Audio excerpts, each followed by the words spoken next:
So here's 10 creepy stories, and I'm going to start with this one. These are creepy stories from crematoriums and morgues. Kind of running out of morgue stories to give you guys, but we have in 1988, Bobby Wilkes was a 51-year-old funeral director at the Barber Funeral Homes in Cross Plains, Tennessee.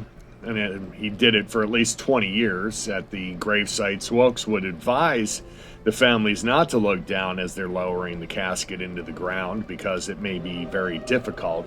Many families heeded this advice. And after all, he was an expert when it came to funerals.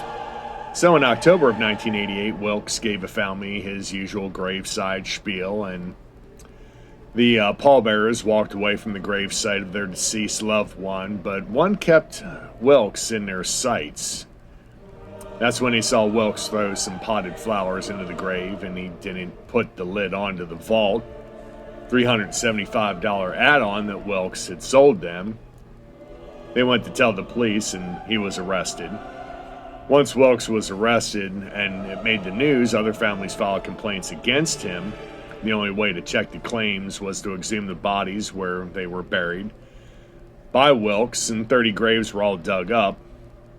Like the initial case that Wilkes was arrested for, some of the graves were buried without vaults. But sadly, that was only the beginning and the least offensive of the things that he did. At least 10 coffins were stuffed with garbage, like bottles, dirty diapers, old cans of dog food, bags of hair. And at least 2 coffins were buried on the side, and one had their arm sticking out of the coffin. That suggests that Wilkes didn't lower the caskets, but they were just dumped. However, those people were lucky to get a casket. One man was buried without one.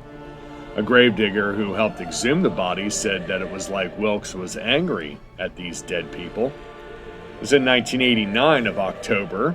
Wilkes pled guilty to 48 different charges and was sentenced to 28 years and 11 months in prison.